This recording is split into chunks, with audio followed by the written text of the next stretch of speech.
Me and you. Wait, that's not him. It's the Turtles. The fucking Turtles. They were ninjas. In feudal Japan. Their drummer, Splinter, best drummer ever. Then you had Donatello on the violin with his bow. And, I think it would be like a stand-up bass, but yeah. And it's a good point. And you had Raphael with his...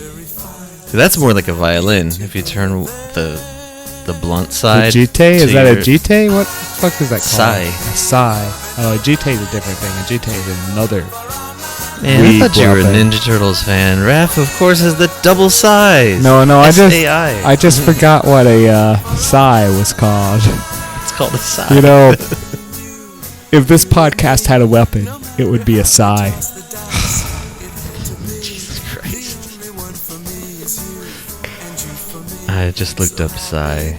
It's, straight out of Okinawa, the birthplace of karate. If you were going to assign Ninja Turtles to us, it's this sprawling universe that is the heat death of the universe. Which Ninja Turtles are we? So we each have to be two of them? Yes. Fused. I don't know.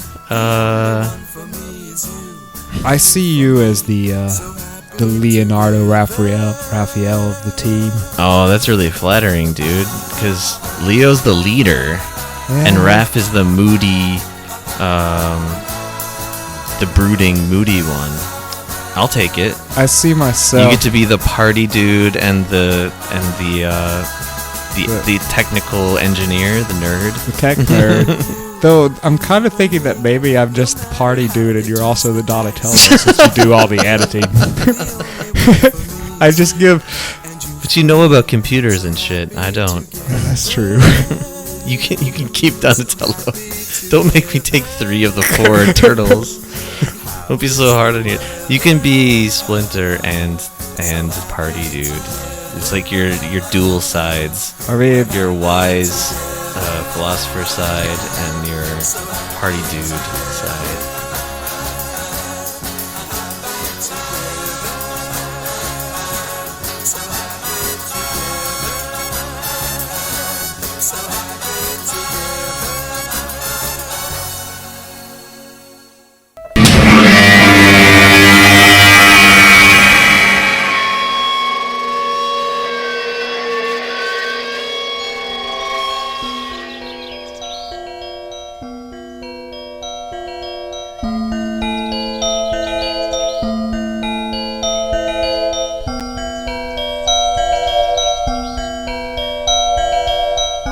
He walked out in the gray light and stood, and he saw for a brief moment the absolute truth of the world. The cold, relentless circling of the intestate earth. Darkness implacable. The blind dogs of the sun in their running. The crushing black vacuum of the universe. And somewhere 200 animals trembling like ground foxes in their cover. Borrowed time and borrowed world and borrowed eyes with which to sorrow it.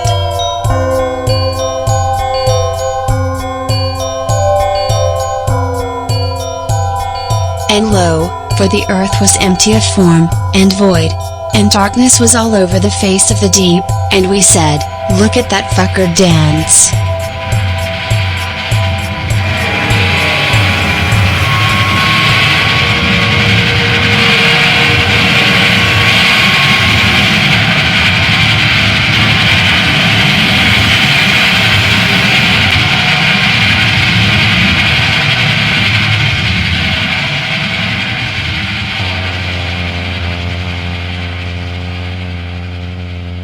Welcome to Heat Death of the Universe.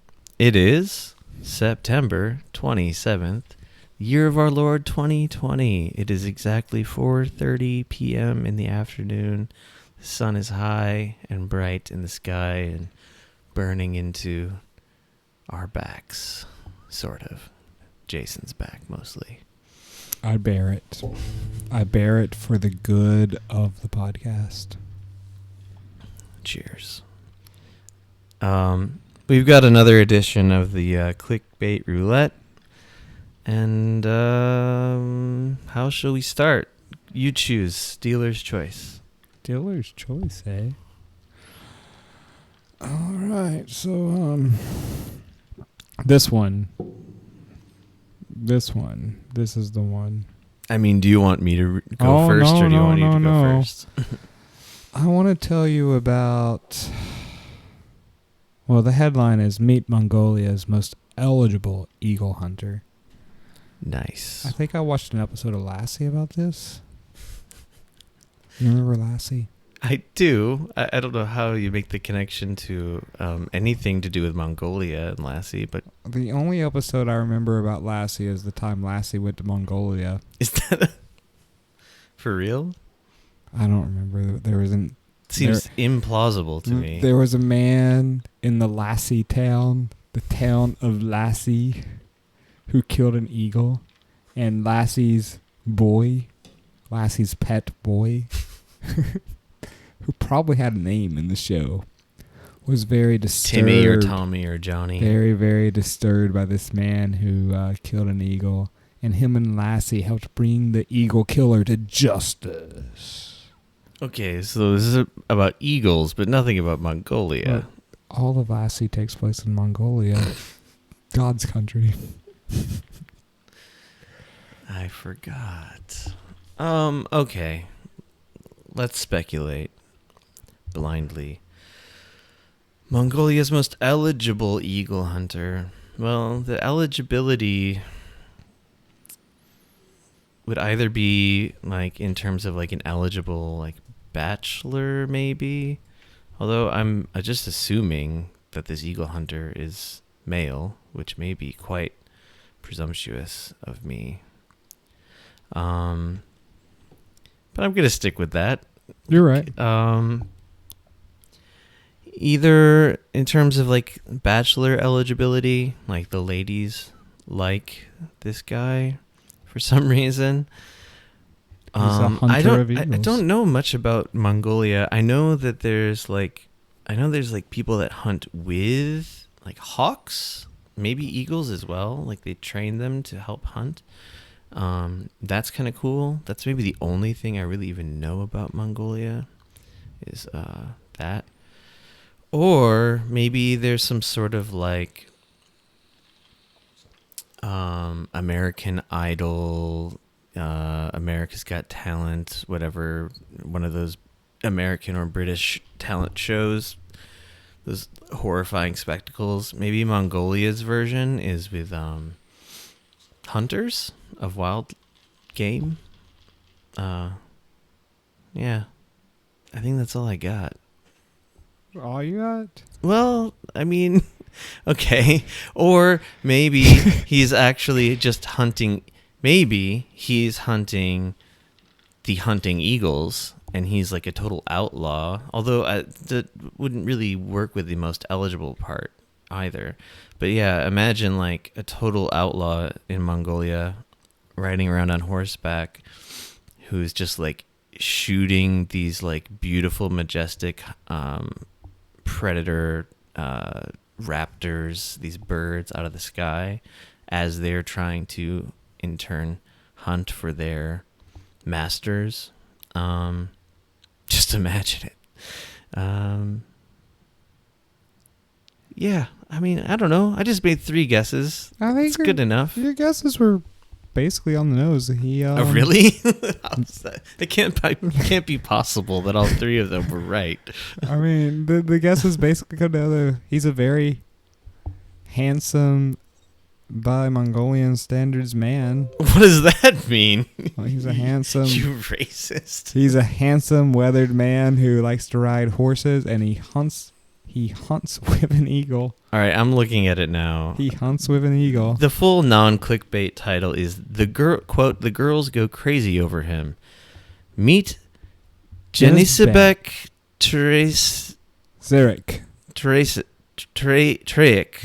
Zarek. Sorry. Mongolia's most eligible eagle hunter. Let's meet him. He's a man. First line of the article. Look over there. See that man coming this way? Asks Timur. He's so good looking. Galloping towards us on a stout Mongolian steed is the nomad's version of Brad Pitt, returning home in Legends of the Fall. This reminds me of another thing that I saw. Weird childhood thing. Which was the Korean version of Brad Pitt. Have you ever seen that? Wonbin? No, he wasn't even a famous guy. It was just some guy who... I'm often told that I look like the spitting American image of Wonbin. Actually, that's never been said to me. You mean the guy from Mother? The Bong Joon-ho movie, Mother? Yeah, I think he's in there. He's also in the movie Ajishi. Yeah, that's the guy. Yeah, like the most handsome man in Korea. I look a lot like him, right? Look at me, look at Wonbin and think, wow, spitting image of Wonbin, that Jason Newland. Anyway, what's this story about? I mean, is this story just about a good-looking guy who hunts with eagles? Because this is what... Yes, that's actually what this story is completely about. It's about how he's a good-looking man who Mongolian women thinks a good-looking man. It says that his name means steel warrior. An apt description given his achievements. Oddly, that's what my name means. He's a master horseman, a serial winner of tug-of-war competitions, which pit two combatants wrestling a goat carcass against each other. I don't see how that's tug-of-war. Oh, I guess if you had two goat carcasses. Do you win by ripping the goat carcass in half? No, it says it's a tug-of-war competition, which pits two combatants wrestling a goat carcass. Oh, so they're both just fighting over who can get the goat carcass away from the other person. Yeah, you grab on the legs. You have an advantage if you grab the front legs. That's wild shit. Or do you grab one front leg and one back leg? I don't know. I don't really want to think about it. And you pull and you pull and you pull and splat. It says he's gone to Dubai to compete in exhibition events. So yeah, he's only 26 years old. You take a look at him, he looks quite a bit older. Well, that's what you get hunting with eagles. The harsh climate of Mongolia, maybe has something to do with it. This is a particularly long article, but it is just basically a fluff piece about this guy. I mean, I think it's kind of interesting, though. I don't know like I said, I don't know much about Mongolia. I had no idea that goat tug-of-war was a thing either, so... I just like how it ends when every unmarried woman in the valley is lining up for you, like they are for Jenispec, who needs a wife. Word. I'll never live this life, and I'm okay with that. Right before that, though, it says that eagle hunting has caused couples to divorce, and the guy says, the interviewer says that it's caused couples to divorce when husbands spend more time with their birds than they do with their wife. And the guy responds by shrugging his shoulders. What a cool guy. It is important to say they're not hunting eagles. They're hunting with eagles. They're just hunting precious foxes. Maybe goats. Precious foxes. They're expected to catch fox skins being dragged behind horses or in races to scoop up coin off the ground on the horseback. The only thing I really know about Mongolia is there was a brief period where one of my workout songs or albums was the Mongolian metal band The Who. H-U, Who. I was going to say The Who, huh? Who, I would say the Mongolian Who is louder than America's loudest band. Was The Who from America or England? I don't fucking know, to be honest. Come on, man. Think about it for a second. Obviously America. No! God England. damn it. This is It's all right. You just don't know anything about The Who, one of the most famous rock bands But of all I know time. all about the Mongolian. Where do you think Led Zeppelin is from? The Shire. That's correct, though. I mean, they sing about the Lord of the Rings. Yeah, you'd think, yeah, okay. Let's go on. Let's move on. Let's. I've always wanted to go to Mongolia. Just want to end there. I think I've heard from people that it's amazing. I've been fascinated by it as well. I should read more about it. We can't besides travel this anymore, fluff though. piece, but It actually says that at the end of the article. It says Mongolia is closed to tourism due to COVID-19, but blah blah blah blah blah. You can go on these tours with these eagle hunters. It's a bit random, but I was a big fan of the metal band The Who, and their music video UVU. It's pretty good. Recommend it. Cool. They have another one called Wolf Totem that I like. All right, here's your headline. We're all medieval monks now. Well, Make sense of that one. this is obvious. Now that we spend our days 24 hours at a time, alone, self-distancing, behind masks. You and I are in the same room right now. Anyway, sorry, keep The going. listeners don't have to know that we meet in person. I think it's kind of obvious, but go ahead. Everyone has had to come to terms with a life of solitude, a life of being alone with their thoughts, breathing in and breathing out.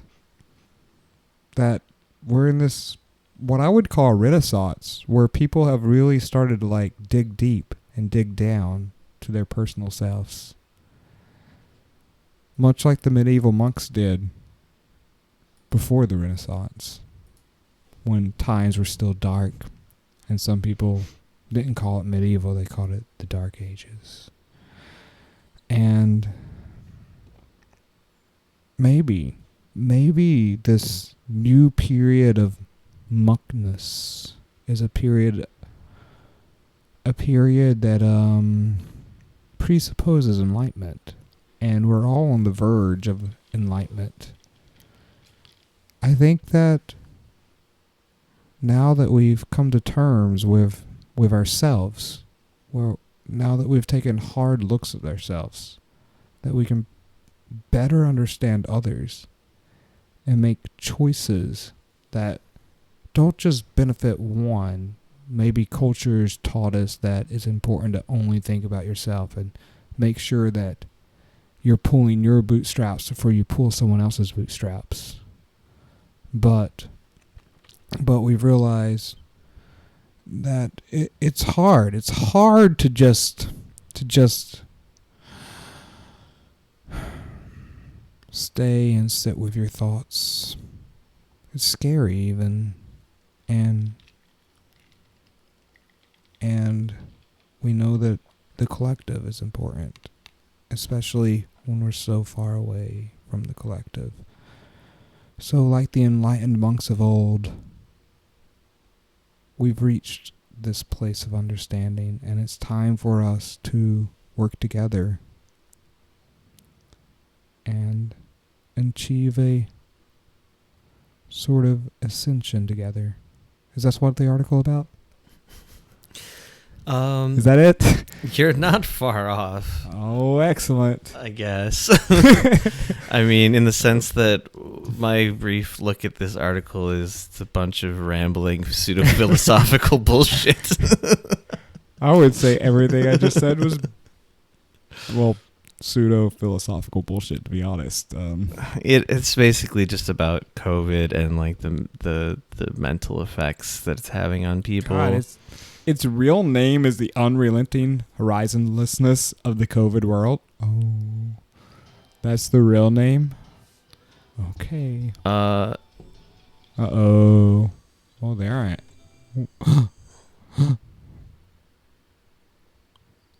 am. Well, Yeah, that the real headline, is the unrelenting horizonlessness of the COVID world. Way better headline, by the way. We're all monks now. I mean, I don't know. It was clickbaity, but that one's way more. It looks like there's a video that goes along with this. I'm not going to watch it. But the whole article just... Okay. They go into how trouble of COVID, blah, blah, blah, anxiety, lockdown, adjusting. It is something more troubling and harder to name, an uncertainty about why we would go on doing much of what for years we'd taken for granted as inherently valuable. So, yeah, I mean, it's like people under lockdown, and like, this is like neglecting like the majority of people who still go to work every day and like are quote unquote essential workers. But the people that do get to stay at home, including myself as of right now, next week will be different. I but go to work. Right now, I get to stay home, which is nice. First time ever. They built bubbles around the desk and like children. It's interesting. Yeah. I need to take a picture. I've got the same thing. But yeah, it's and then this writer annoyingly brings in some like the monk part is like there's this term that these medieval theologians brought up and blah blah blah, and it's just about a sense of uncertainty, a sense of melancholy. It's pretty dumb. There's no sense in really even reading any of it. I mean, it's not dumb. It's just too obvious to even bother with like talking about. Like, I hope we look back at the time of COVID as a new age of enlightenment where people really spent their spare time considering what humanity could be. Instead of just like scrolling through whatever and jerking off, which is most likely what everybody's doing. Take that back. People are thinking about how to better themselves and others. Yeah. Here's a random point in the article. What unsettles us is not only fear of change. It's that if we can no longer trust in the future, many things become irrelevant, retrospectively pointless. So yeah, this is just like a sort of like fear of nihilism article that happened to find its way into CNN.com. Let's go to the next thing, I think. Sure. Next headline.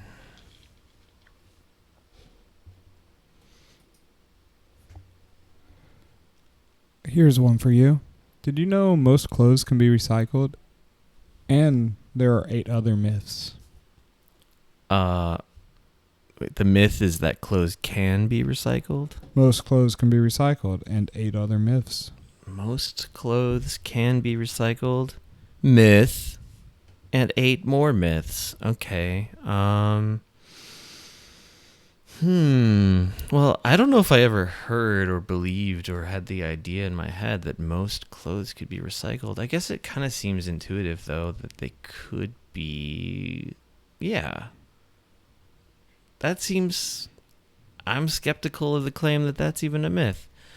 But I don't know. I guess it depends on what recycled means as well, because like maybe reused, repurposed is different from recycled. But what will the 8 other myths be? I guess that's the real question. I'm gonna go out on a limb and try to predict what these. Predict all 8. Predict all 8 myths. Okay, here we go. Myth the first.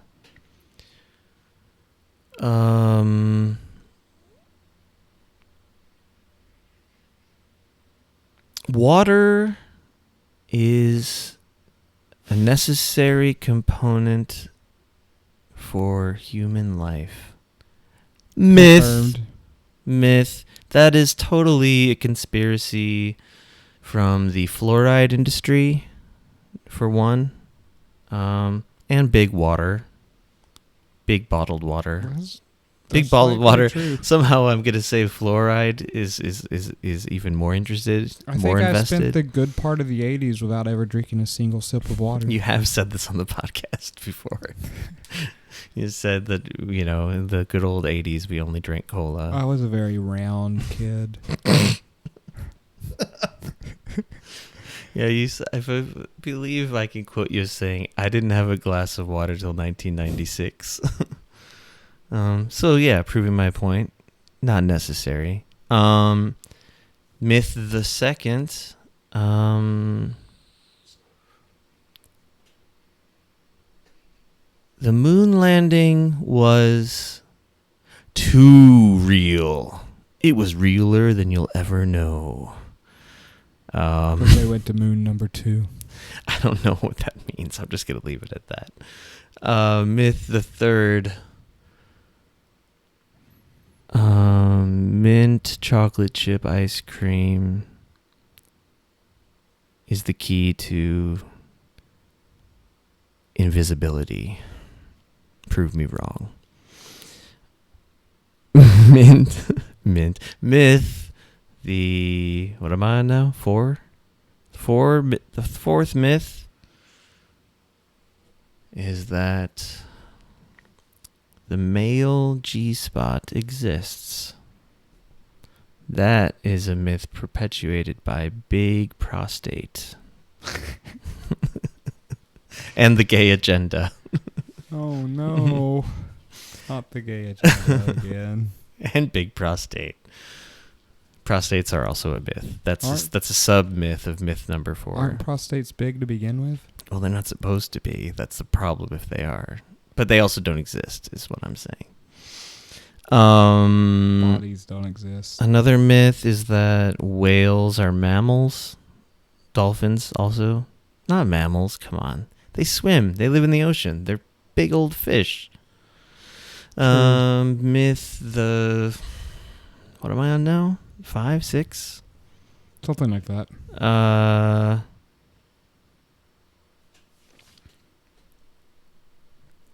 Genghis Khan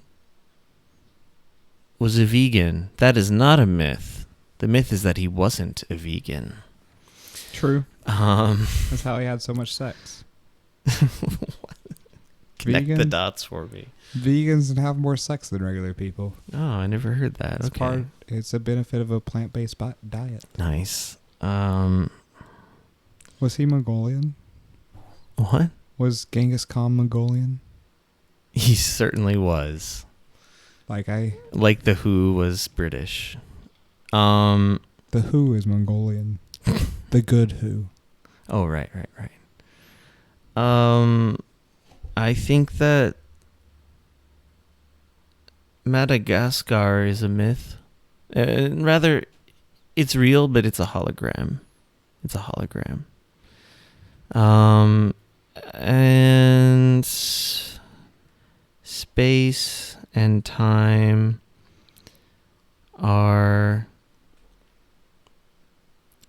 they're in cahoots.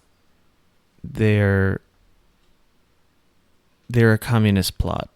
Space and time are communists. I think that's 8. Ding, ding, ding, ding, ding. You got them all right. Amazing. I mean, we don't have to talk about this again. And wait, so was I also right that the clothes recycling thing was a myth? Or is that still a myth? It's still a myth. Okay, I gotta look at this thing. But please explain. So, you can recycle clothes, but it's not the best thing to do with clothes. I'll just go through all the myths. The real myths are: buying from eco-conscious or sustainable brands is the best way to reduce your fashion footprint. That's not true. The best thing to do with your fashion is to recycle it by repurposing it to make other fashionable goods. But that's so misleading from the headline. Your next myth is luxury fashion is more sustainable than fast fashion.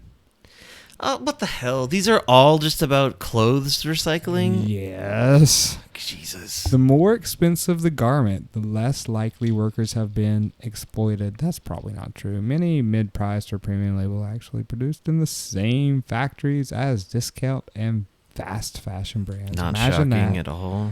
Donating old clothes is a sustainable way to clean out your closet. While charities and thrift stores do give away or sell a portion of the clothes they receive, your donated clothes are likely to end up shipped overseas to resell markets in developing countries. The U.S. alone ships 1 billion pounds of used clothing per year to other countries. Africa receives 70% of global secondhand clothes. Next myth. Brands that promote sustainability are sustainable. Nah, that's not true. Unshocking again. This is so much more boring than expected. Myth. My myths were way cooler. Most clothes can be recycled. Oh, that's what we started with. Clothing can be difficult to recycle in part because of how it's made. For one, many fabrics are made from blends of cotton and polyester, for instance, which must be separated. The material can be turned into new garments. This part, okay. Recycling is also a broad term that can be broken down into downcycling and upcycling, and the difference matters. I actually don't know about this. Downcycled garments often wind up as fibers used for home insulation or carpets. Well, okay, that's recycling. That's good. Upcycling is where you take something old and you make it better, or you repurpose it for now. That's just repurposing. Yeah, that's upcycling. Like reduce, reuse, recycle. That's the reuse portion. Okay. Well, what's the other myth? We might as well finish it. The last of the myths is... That's not the last of them. It's not? There's so many goddamn myths. There's 3, including this so one. many myths. There's 3, including this one. It's not worth it to repair cheap clothes. That's not true. I repair cheap clothes so often that my girlfriend thinks that I'm insane. It's just cheap. It's cheap to do. Your online returns are resold to other customers. Who cares? I don't even get why that's... Who cares? I don't know if that's a myth or not. Oh, wait, no. It's saying if you return clothes that you bought online, they just end up incinerated or in landfills. It's cheaper to do that than to inspect and repackage them. That's fucked up. That makes sense. But that's also fucked up. Your clothes are from the country listed on the tag. Yeah, I already knew this. That's not true. They get around it by saying like it's the same thing with like electronics. It'll be like, you know the typical like made in China, and then like what that really, or if it says made in the USA, that might just mean assembled in the USA, but all the parts were actually made in China. That kind of like there's these technicalities, at least within the United States, when it comes to like labeling where something is made. I see. Because the word made is so like could be so flexible, Sure. And I'm sure it's all like legally worked out that way by evil fucking companies. But anyway, that article was a bit of a letdown compared to all the cool shit that I guessed it was supposed to be. Anyway, okay, this one sounds fun. This one's gotta be fun. Killer whales attacked my yacht for 45 minutes. That's not even really clickbait, but I mean, I guess you can like guess like what preceded this event. How did it play out? What happened after? Or whatever. Much like me, the killer whales are on the same page that no one should own a yacht. It's just a luxury that a regular person does not deserve. And they're finally sick of it. After the killer whales met with the party of no one should own a yacht, they decided, fuck this shit. We're just going to do something about it. And they started rioting. They started attacking the yachts. This is obvious. I mean, if I lived anywhere near a body of water that had yachts, I would also attack them. I would. I'd sink them. Well, they didn't. I would sink them the way my hopes have been sinked through most of my life.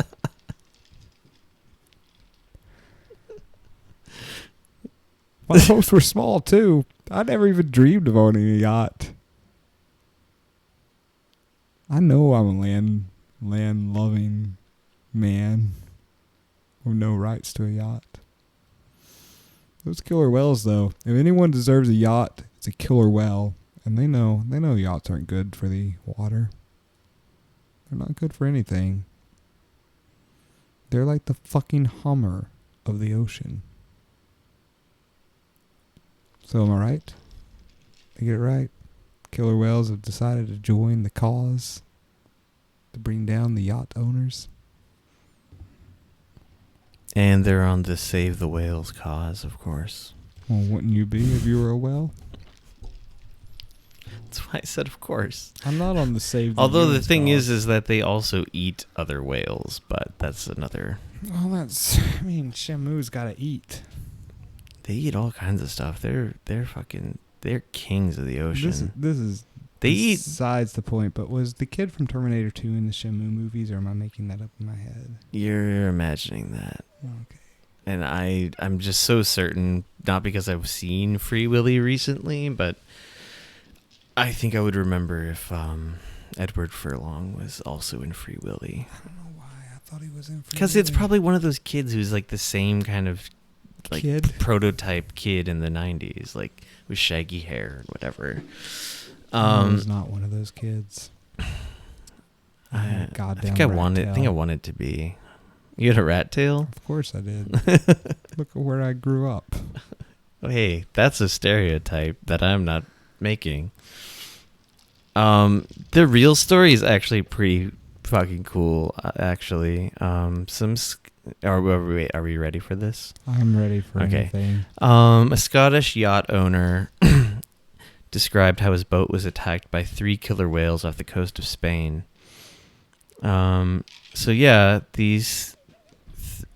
they felt this sudden jolt. This yacht, to paint a picture, I mean, I don't see a full picture of it here, but like, this wasn't like one of these huge luxury, like you need like a special guy to drive it. Like, I'm pretty sure this guy was like driving this.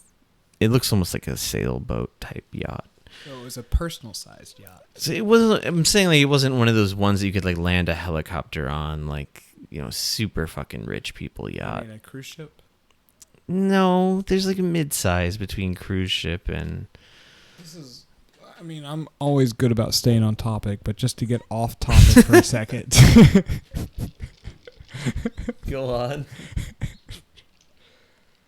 I did see during the coronavirus that I think Jeff Bezos spent like 6 months of the coronavirus living on a yacht. This is not one of those kind of yachts. His yacht's ridiculous. I'm saying it's like not one that has like a dining room or like whatever, like multiple bedrooms. It doesn't look that size from what I can see. Still bigger than my apartment. And the very fact that 3 orcas could like butt it with their heads and make it shake to the point where it was felt, that gives you a sense of how big the boat was. Okay, it wasn't one of these like... I'm not trying to say this guy's a rich asshole, because he probably is, but like, this just isn't one of those size yachts. And they managed to bite a 1.5 square foot chunk out of the fucking fiberglass rudder, which is pretty cool. Fuck yeah. Yeah, they really went to town on this thing. And they said it went on for 45 minutes, like the clickbait headline said. And it said that they were actually hitting it so hard that the boat was like spinning around like in a complete 360, and they were just like flabbergasted. Like, they didn't understand, why are these animals doing this to our boat? Because yeah, it is unusual behavior. I mean, they're finally pissed off. I almost see it more as like, I mean, it's fun to imagine they're pissed off and that they're like trying to like tear down like the tyranny of the rich, but in reality, I imagine these orcas are like super well fed. They just ate like a humpback whale, the 3 of them, because that's what they do. They eat the dead whales that float around. They don't hunt them, but they'll eat them, and so will like, you know, sharks and stuff. But I imagine they're like really well fed, and they're hanging out, and they're like, look at this fucking asshole. They don't even know what it is. They just probably think it's another like dumb animal. Another thing to eat. They're so powerful. Like, you know, they like hunt in packs or whatever. Oh, so they're like rich fuckers. They are kind of the rich fuckers of the sea in a way. I don't know. I mean, I don't know. Just hunt and take whatever they want. They kind of do. Like, I don't think they have any real natural predators. I'm pretty sure like they eat... Other than us? Well, yeah. I guess people do kidnap them, and probably kill them for no good reason. You can eat them. I guess you could eat a killer whale. That would feel really wrong. I'm not sure if I've ever eaten a killer whale. I want to say you probably haven't. I've eaten whale. You've eaten just unidentified whale. It just came up. Yeah, I've seen that like in the seafood markets in Korea. It's illegal, but you can find it. I think. felt a bit guilty about it. I think I would too. But I didn't refuse. I mean, it was there. It was offered to me. It's already dead. You already eat meat and animals anyway, so yeah. I mean, I've heard it just doesn't taste good. I thought it tastes like prime rib, but it was good. Halen told me that she had it once and that it's like fatty steak. If you like a really fatty steak, I mean, like it's very fatty, which I do like, but it's not good. Sorry. I shouldn't be talking about how I've eaten lots of stuff. I was gonna say, like, wouldn't it be more like fish-like? But no, it's a mammal. Yeah, but remember my myth? Oh yeah, that's true. But they're only fish in the flat Earth reality that we truly are in. Anyway, it makes sense because yes, of course they are mammals. I was just kidding before that it would be sort of maybe more like bovine, more steak-like. In any case, yeah, there's not much more to this story other than this couple that I see a picture of them now, and they actually they don't look like, they don't strike me as like, that's how they trick you. They don't strike me as like truly like predatory, like rich people. I think they just but I have no idea what their lives are like. It's like that rich guy, Warren Buffett, driving around in his pickup truck being like, I'm the third richest man in the world, but I'm relatable because I don't spend all my money. It's not like that at all. Shit. I sell a normal person yacht. Yeah, but you forget the first part of your perfect impression of Warren Buffett was that he just said, I'm the third richest man in the world. These people are not even close to that. Is he even? I don't know if he's a third. Is he second or third? He's not. I don't think he's even that high up there. He's in the top 10. Top 10, I'm sure, but I don't think he's third. I'm just going to throw that out there. Maybe. I don't know. Third or fourth, I guess could be. I gotta know. Yeah, look it up. I gotta know. See who's rich, see who's not. Who's rich? Who's rich? Who's not? On the Who's Rich, Who's Not podcast. I apologize. Warren Buffett's number 8. The last two lines of this article are, when asked if, borrowing a famous line from Jaws, he now needs a, quote, bigger boat, Mr. Walker laughed and said it had crossed his mind. He added, if I can get one that is steel, then that might be the way to go. Jeez. The richest people on the planet are fucking rich. God damn. I am happy to say, though, that the top 10 are all made up of basically Americans.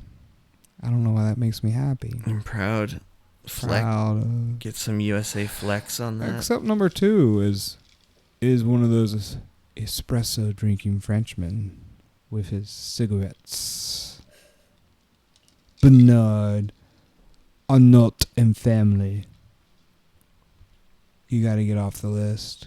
You're tainting it for Jeff, Bill, Mark, Larry, Steve, Mukesh. Wait, which one's Larry? Larry Ellison. You don't know Larry Ellison? I was going to say Larry Summers for some reason. Larry Ellison at his $73 billion, the founder of Oracle computer company. I do know Oracle's something about computers. What is that like a... Isn't Oracle like a programming language? Oh, no. They're famous for servers. Oh, okay.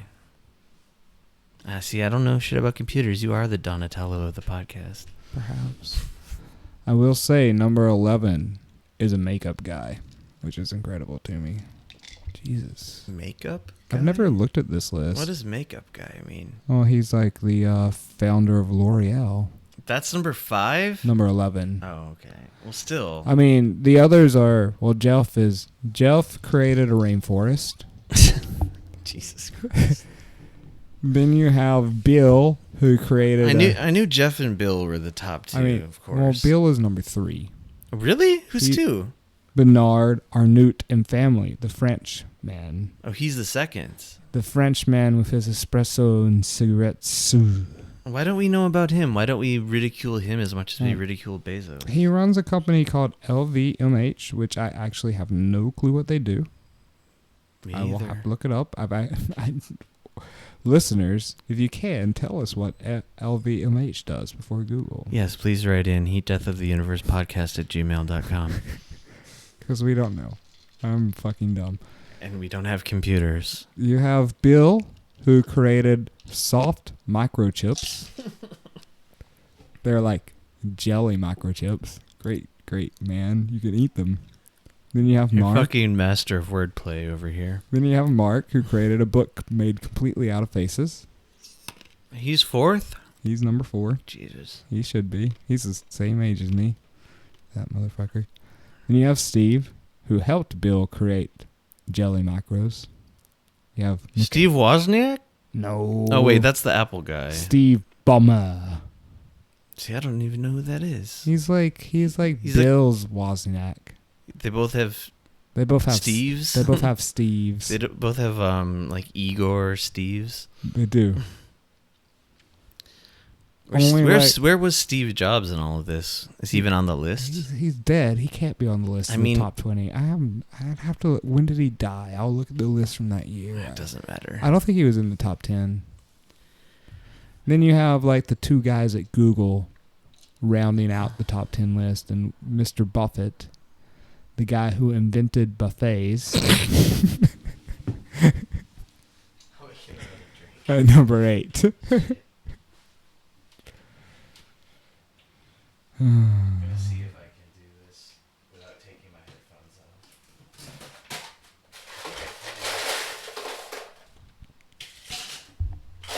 There's no one on this list who I like. I think it's sad that Elon Musk is number 16. Yeah, that's too bad. No one's close to Jeff Bezos. No one's... God damn it. Bill Gates is like... How much more money does he have than Bill Gates? $73 billion. Jesus. That is quite a bit. How did that happen? Christ. It happened because Jeff is very strong. Do you remember when Amazon was just a book website? Yes. It's so weird. But Jeff Bezos always had the long game in mind. I don't know if he did. I think he just got lucky. Rich people always have the long game in mind. They work very hard to get what they deserve. They work so hard. There is no luck involved with their brilliant ideals. There's no such thing as the natural lottery. If you work hard too, you too can be a Jeff Bezos. Don't forget the American dream. Anyone can live up to the American dream. Anyone can be a Jeff Bezos. Anyone can be a Bill Gates. But not anyone could be a Bernard Arnault and family. No one. There is no French dream. There is no French dream. Bernard, he got there with luck. He got there without hard work. He got there the way the French do, probably by lying and cheating. There's a through line on this podcast of you really hating on the French. I love the French. What are you talking about? Bill O'Reilly, motherfucker. What are you talking about there? You told me you loved freedom fries like the last episode. What? Is this New York or something? This episode is real loosey-goosey. I don't know. It's fine, man. We're going to do a fucking I say this like probably every other Every episode. time. I'm gonna have to edit the shit out of Oh, that's what LVMH is. What do you think LVMH is? I should have known. this. Jesus, that's the number 3 richest man in the world. It makes sense, but I'm fucking dumb for not just knowing. Love versus Hammers. Oh, it's Louis Vuitton. Oh wait, MH. It's Louis Vuitton. Oh, that makes sense. Yeah. I guess. Second richest guy in the world, Yep. though? $111 billion, richer than Bill Gates. I thought Bill Gates was the second richest still. Bill Gates is $110 billion, right under the $111 billion of Bernard. Oh, okay, so they're close. That might be like a recent thing where he's overtaken Bill Gates. Bill Gates supposedly gives a lot of his money to charity, but I've heard that like percentage-wise it's still quite small. But I don't know. I don't know what I'm talking about. Charity's just a way for rich people not to pay taxes. I've always heard that too. Oh, it's true. But somehow at one point in my life, I remember feeling convinced, based on nothing, based on no real facts or anything, but that Bill Gates was like one of the good ones somehow because he was giving so much money to like AIDS research. I think he's... But I've also heard that he's basically like, he's like an Epstein guy. But maybe that's all just like guilt by association. I think he's an Epstein guy. I think He was like friends with Epstein. all rich people have to be friends together. I think that Bill Gates is... He sucks, but he's better than some of them. Probably worse than others. Better than Steve Jobs? Yes. Steve Jobs was fucking awful. But yet, you buy iPhones, and I buy Samsung. Not that Samsung is a great company either. Samsung is rather evil. Yeah. They're all shit. And also, we don't know what we're talking about, really. It's a convenience thing with the iPhone. It has iMessage, and I can easily message my family members who That's also the have reason. iMessage. It's a convenience. It's if Android had iMessage and FaceTime, I would use Android. You know there's other apps that, like, cross over both. Not directly built into the phone, and with it being directly built into the phones, that means I do not have to play tech support for mom and dad. I see. How many headlines do we have left? There are a lot of headlines in the world. Yeah. Out of our 6 in the chamber, We're going to do them all. All 6. there's one each for each of Alright. us, and I'm next. Do you want to read the last one? Last one for me to me. You sure it's not me? Because we just did close. No, we didn't. Oh, we did Killer Whales. You know, I like the song Killer Whales by Car Seat Headrest. Anywho. Isn't it Killer Whales Drunk driving? Yeah, Drunk Killer drivers. Killer Whales / drunk drivers. I like Car Seat Headrest. They're all right. He's all right. They're all right. Report noisy karaoke singers to help fight coronavirus. Philippine governor urges public. Wow. Let's unpack. Let's use all of the liberal arts tools that I picked up in college. I'm glad you got a useful BA and not one of those useless BSs. Yeah, so useful. I learned terms like unpack. Let's unpack this.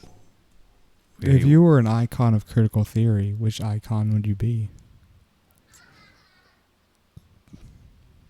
Did you hear the children I laughing did. outside the That was window? really creepy. I don't know. Fuck critical theory. I guess I would be...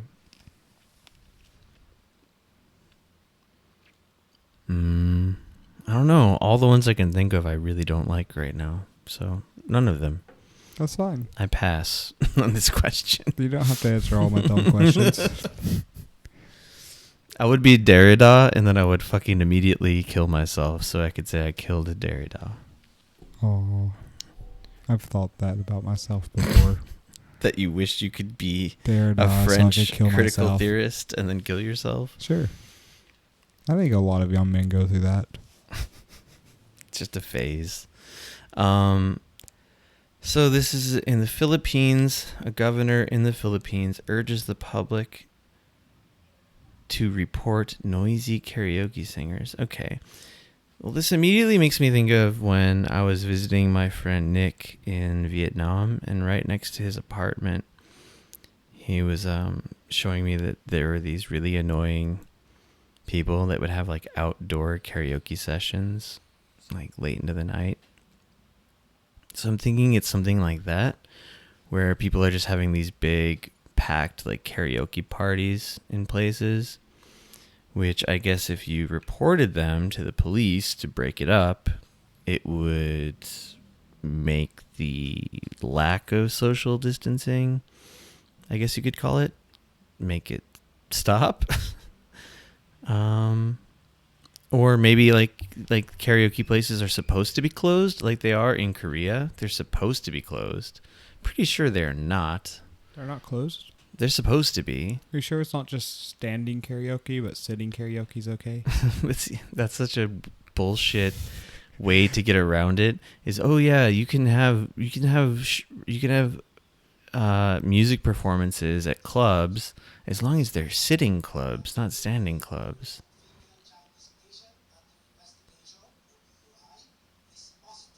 What is this? I don't know. Turn it off. I thought it was your laptop. No. I didn't touch my laptop. Oh, that was the Philippine governor urging the public. I apologize. It's fine. So this is not a funny answer. I think it's probably something like that, where they're like,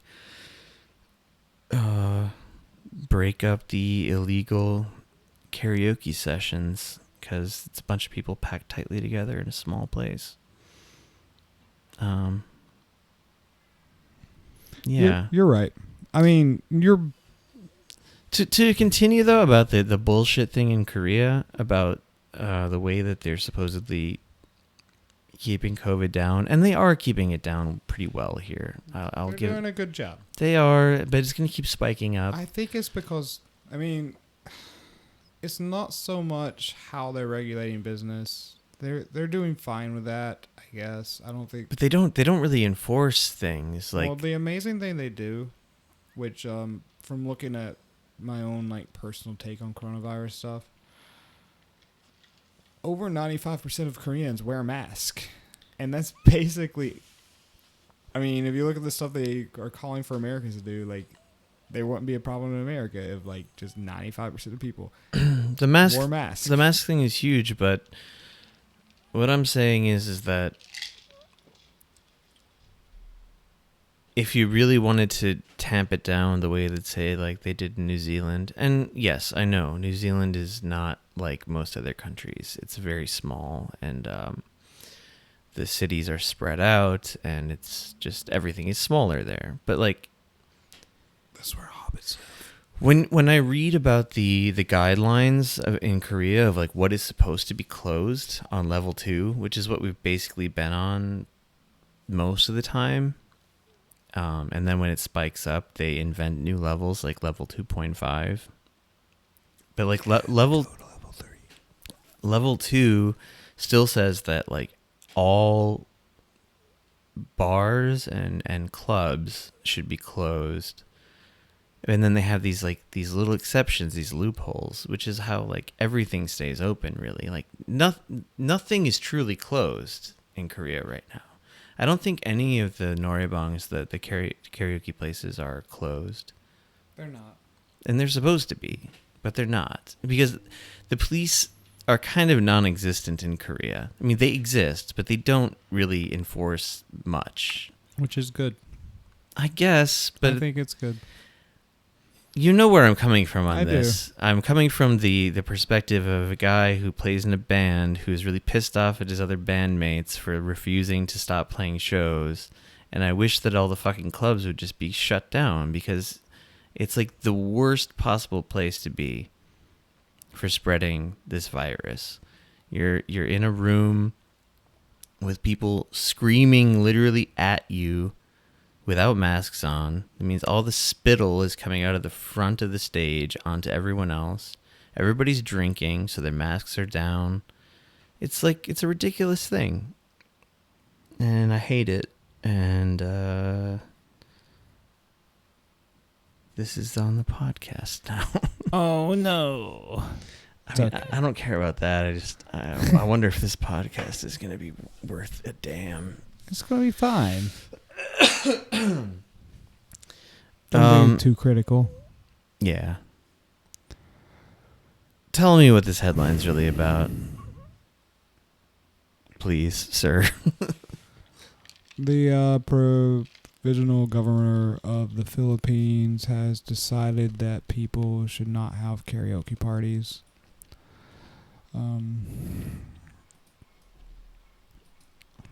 He's basically thinking that when people are at karaoke bars, they have their mask off, they're singing, etc., and that it's probably going to spread coronavirus. So He's totally right. he is right. In the Philippines, like much of Asia, karaoke is a national pastime. People do it and have a lot of fun with it. But bars are a place where coronavirus is really easy to get because you can't really drink if you have a mask on. And masks are basically the best way to fight coronavirus. So yeah, he's right. It says one of the most frequent complaints from constituents had been the, quote, tireless abuse from people singing karaoke. If you're drunk over the amount of drinking and most of all your excursion is against the time, this sounds like it was translated through Google Translate, you can be charged and taken to the precinct on the spot, he wrote. If you don't want to sleep early, please let yourself sleep. Learn to respect the neighbors who have to wake up at 4 a.m. Parentheses, like me. And there's a picture of people like in a very clean, nice karaoke room, which does look like doesn't a nice karaoke doesn't room. look like anything I've ever been in Korea even. It's just a nice picture. Yeah, I guess so. It's probably dirtier than the picture leads you to believe. Probably. Let's do this last one. Alrighty. I'm starting to feel like Cheery. yeah, super happy. Okay, here we go. Scientists win award for giving an alligator helium and making it shout. Monsters. I have not read this one yet. I'm going to read it These- right now while you speculate. These scientists are monsters. Why? I mean, they're giving an alligator helium. Helium's not like toxic or anything. I mean, it's not. I've also taken helium to have the squeaky voice, Taken helium. which I don't need because my voice is already squeaky enough. What are you talking about? Anyway, go on. But how do they make it shout? Do alligators make sounds? I feel like in movies they would overdub like a kind of like vague like lion growl or roar to an alligator, but that's like not realistic, obviously. I don't know what they really sound like. I don't either. I can't imagine at all what an alligator sounds like. Why are they wanting to make animals shout, and why is this award winning? Yeah, the idea of making something shout. The only time I shout's when something's wrong. It's also making me think of Twist and Shout and like Beatlemania, but like with a bunch of alligators in the seats instead of screaming teenage girls. But that's just me. Twist and Shout's a good song.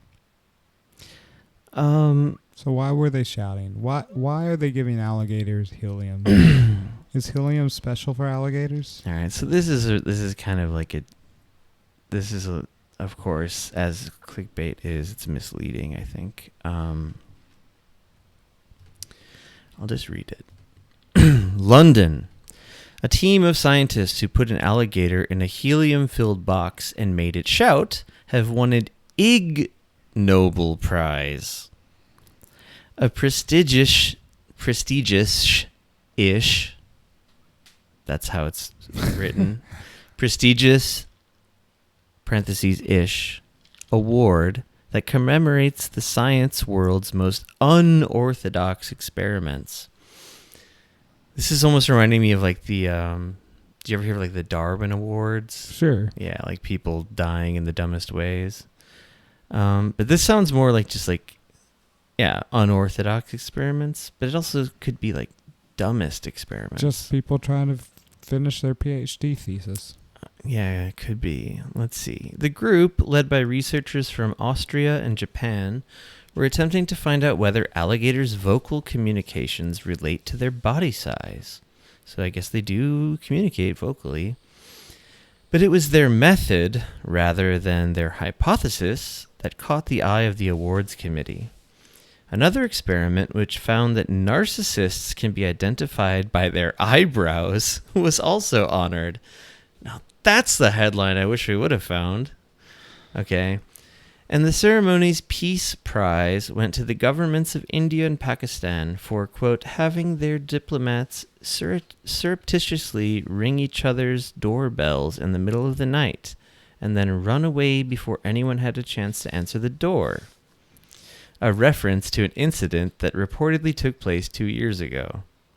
So wait. Diplomats from India and Pakistan were ding-dong ditching each other? That's what it sounds like. The Ig Nobles. People get paid for this. The Ig Nobles have been awarded since 1991 to parody the more established Nobel Prizes. This year's ceremony, which took place on Thursday, was webcast as a result of the pandemic, of course. God damn it. You know, said this for like the last 100 years. I've said this for, yes, the last 100 years. You need to buy one of those fucking headphone amps because this is absurd. The award for economics went to an international team of experts for, quote, trying to quantify the relationship between different countries, national income inequality, and the average amount of mouth-to-mouth kissing. These silly scientists, they're just trying to be funny at this point. I gotta wrap my mind around that. Quantify the relationship between different countries' national income inequality and the amount of mouth-to-mouth kissing. I'll have to look into that later. Put that one in the old favorites tab. Why would people kiss with their mouth? Because they're hungry, man. Come on.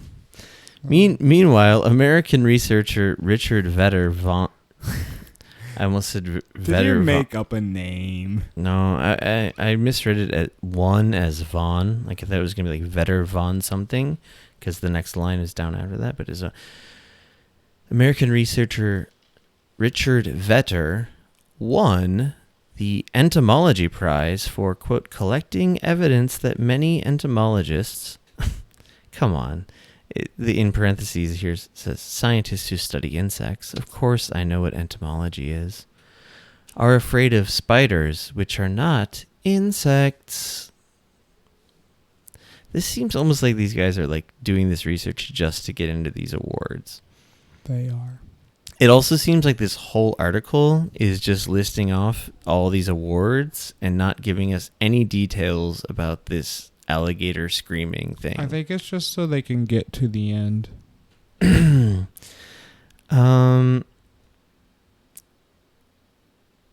A Dutch-Belgian team won the Medicine Award for, quote, diagnosing a long unrecognized medical condition, misophonia. I've heard of this. The distress of hearing other people make chewing sounds. This is great for podcasting, the podcasting world. All of these these annoying sounds that I'm worried that we're always making, but we're never chewing anything. Although I was chewing ice on one of our podcasts, and it was really loud, even though I purposely turned my head away from the mic, but it still got picked up pretty loudly. Yeah, misophonia. They talk about that on the Doughboys a lot, actually.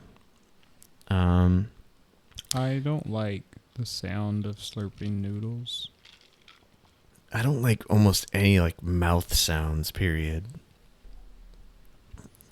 Or slurping soup. Yeah, eating, smacking of lips. I try really hard not to let that in on the podcast. Those sounds happen often in my life. Not for me. I just hear them often and I get sad and think, why do I have to hear these sounds of people eating? The Ig Nobel Prizes honor achievements that make people laugh, then think. The award organizers write on their website. Winners accept their prizes from, quote, genuinely bemused, genuine Nobel laureates. So it looks like they actually get Nobel Prize winners in on this. This year, 6 Nobel winners dished out the trophies. Oh, what fun. I wonder if Barack Obama ever gets in on this. Probably not. Probably not, but I imagine Trump will when he gets his Nobel Prize. Well,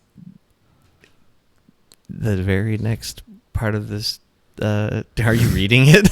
No. Oh, okay. No. Because the very next words of this article are U.S. President Donald Trump, UK Prime Minister Boris Johnson, and Brazilian leader Bolsonaro. I don't know how to say his first name, actually.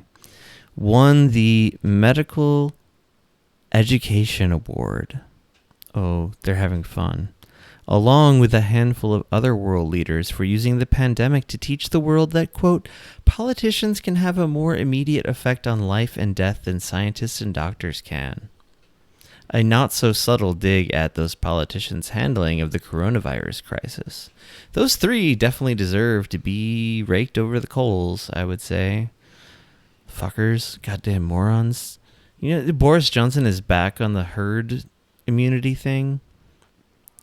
Even after he got coronavirus, after shaking everyone's hand intentionally. I remember jokingly telling Tommy that Boris Johnson was going to be his prime minister, and Tommy being like, that's not possible. Really? Tommy, of all people, should have seen it coming. He's a Nazi just like Boris Johnson. Aww. Last sentence. Thursday's ceremony marked the 30th edition of the awards, which are usually held at Harvard University. That's a place. I'm really fucking annoyed that I didn't find out about this goddamn alligator experiment. Why were they making them shout? I want to know too. There's not even a link to it though. Do they just want to torture alligators? I mean, I'm gonna have to just look it up separately, but literally, this was the most clickbaity probably of all of the headlines today because it just restated the headline in the article and then went on to talk about other stuff. It didn't give us any further information other than it did a little bit. It said whether their vocal communications relate to their body size and that they put them in a helium-filled box. Whatever that means. I mean, I know what it means, but how big is the box? I mean, the picture is of an alligator in a rather small box as well. Anyway, those are the headlines, folks. And like an alligator in a box. We're in a box currently, and most of you live in a box, and you sit on a box, and you watch a box, or you type at a box. Put dicks in boxes. No one does that, man.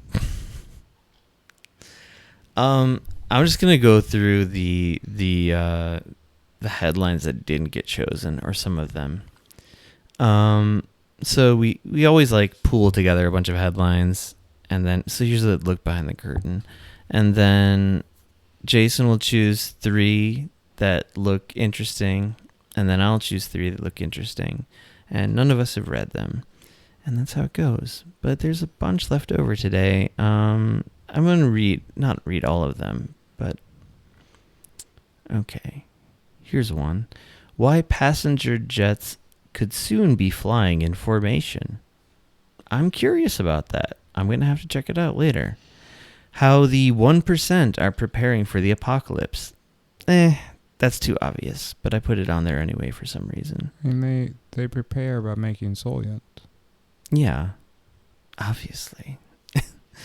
All I immediately thought was of the luxury fallout shelters in New Zealand. And I've never seen the movie Soylent Green. Me either.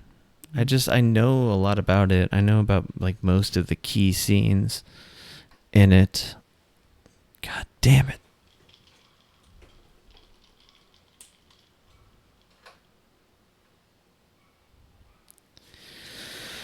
I know about the key scenes in Soylent Green, including the most famous one, right at the end. Soylent Green is people. With the apes. It is a movie I think I should watch eventually. Yeah, I'm surprised I've never seen it. There's so many like set movies from the 70s that like I feel I should watch that every time I think about watching them, I'm like, I don't want to watch something on 70s film stock. Like it's just the film stock itself. But like, I don't know. Maybe you think the 50s and 60s had better film stock? Because I kind of do. I think it just looks nicer for some reason. Like that kind of like gritty, dirty, like 70s film stock that you think of like with certain 70s films. Like it bums me out, I guess. I don't know. I've heard some film people say the 70s was like one of the best eras of movies. Well, yeah, in some ways it is. It's very good, for sure. I mean, like, some of the most classic movies are from that decade, of course. But, anyway, that's part of the reason I don't, like, immediately go out and download, like, Soylent Green and watch it. Venus is a Russian planet, say the Russians. You and I talked about this off mic. It's a pretty boring story. I mean, it's not boring, but it's not good for the headlines game. Oldest animal sperm discovered in 100-million-year-old amber. Kind of says everything that needs to be said. That's my origin story. This one I have no idea. In Malaysia. Which part? The oldest animal sperm is my I know, but the part that's not an amber. All right. This one perplexes me, though. In Malaysia, Darth Vader is leading a shadow puppetry revival. I mean, I can imagine maybe somebody in Malaysia is like putting on like shadow puppetry versions of Star Wars, but I'd like to read it alternately, where Darth Vader himself lives in Malaysia and is doing puppetry shows. That's how I read it. A gas found on Earth that signifies life has been detected in the clouds on Venus. Oh, wait. That's exactly what the Russian thing about Venus is about. Yep. False facts. And last but not least, Cake Boss star Buddy Valestro recovering from, quote, terrible at-home accident. That one I'm curious about, too. I think he's got a drinking problem, maybe. I think he got like a DUI or something. Anyway. That's it. That's it. That's the headlines. Those are all that's fit to headline. Luckily, you're informed now. You can go out there and make informed choices about reality because of us. You're welcome. I gotta piss.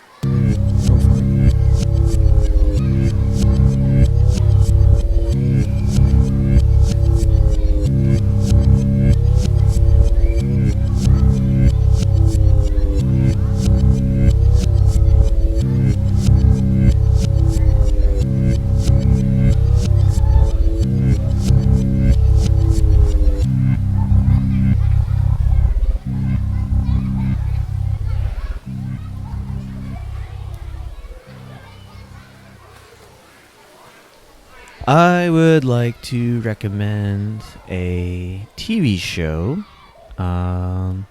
called How It's Made. I think it's on like TLC. I don't know where it first came on. I only watched it on YouTube. I think a lot of them are on YouTube, but it's one of those shows where they just show, quite literally, the title is very literal and accurate, how things get made. Various things. Things you don't really think about how they ever get made. I find it weirdly soothing to watch, and almost sometimes like if I were to make a religion or join a religion, it would be something along the lines of what they do on this show, and just like, I don't know, calmly explain how things are made in a very matter-of-fact way. I guess it also kind of reminds me of like on Mr. Rogers, when I was a kid, when they would do the what was it called? Was it Picture? I think so. When Mr. Rogers would like talk to his oil painting on his wall and say picture or whatever he called it, and it would like show him something. And I don't know, I specifically remember one where they showed like a crayon factory, like how crayons are made, or I think one was like how graham crackers are made. And I've just always liked stuff like that, always. I find it's like as close as I could get to like sort of like spiritual, a sense of like spiritual healing or something, is watching these like, it just makes like thinking about like sort of like all of the complex work that goes into these things that we take for granted. Like, I don't know, just look around you wherever you are, like every like object in whatever space you're in at the moment, like probably has like a really complicated history that you could probably never really explain that well. So seeing it explained like is really pleasurable and interesting to me. Sometimes even a little bit melancholy, but I recommend How It's Made. Your best shot is just to search it on YouTube, because it's one of those shows that I don't think anyone cares about the legality of where it's stolen from. So. I love their episode about Oreos. Oreos? I don't know why. I really liked that episode. I like kind of all of them. I like when they do like bigger things too that you also don't really expect. Like I remember one where it was like they were showing how to make like a small like passenger plane. Like, oh yeah, and it's like this huge amount of effort, and like all I think they just showed like how to make like the shell for it. Like they didn't go into like the mechanics of it at all. But still like, anyway. I used to play a game in my classes that I would teach where I would show like the middle part of a house made video, or the factory part, and then like have students have to talk and guess about what was being made. Oh, that's a good idea. It's fun. They liked it. So that's my recommendation. How about you? So my recommendation is,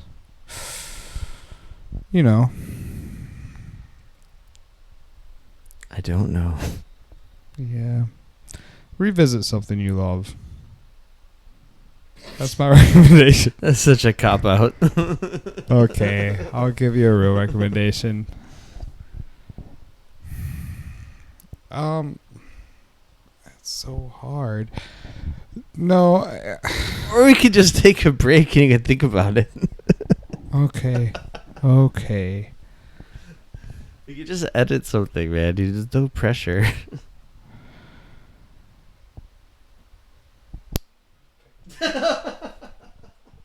I thought you had something. I thought I did too. Okay. I decided I didn't want to recommend it.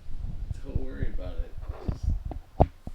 was thinking I about. actually want to make another drink. I was thinking about recommending Into the World Muse by Anthony Burgess, but I haven't read that book in so long that I don't know what to say about it. Are we recording? Yeah. So, I guess my recommendation is... I want to recommend A Visit from the Goon Squad, which is a Jennifer Egan book. That's a collection of sort of short stories set around New York. And I think it's really good. It's been a while since I've read it. Actually, I reread it like a year ago, and it is great. But there's one in particular story that I like a lot, and the whole story is like laid out like a PowerPoint presentation, and I just think it's excellent. I heard about that one. But the whole book is worth reading. Some of those short stories are better than others, and I don't know. It's just about sort of regular people loosely connected with the music world in New York. Yeah, I heard that like one of the stories was like about a band or something. Yeah, I mean everything's like all the characters are connected like between the stories, but Oh, that's cool. I like that. but yeah, I like it a lot, and if you haven't read it, I think it's good. I am really curious about. I've read reviews of this book, several reviews, like on Goodreads, just from normal people, and that PowerPoint story.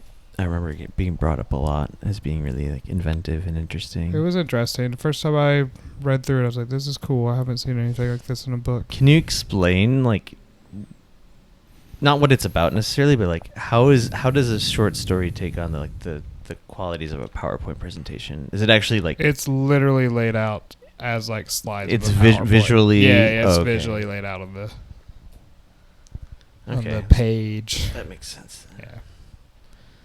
Sounds cool. So- Sounds sort of like George Saunders-esque, some like in that tradition of modern short stories, maybe. Yeah, I can see that.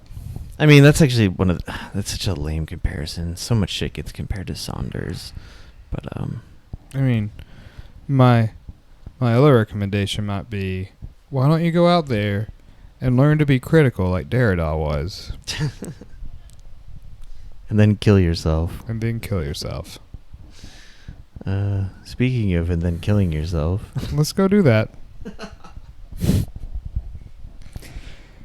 I could see Russia from my house. Next time from the grave.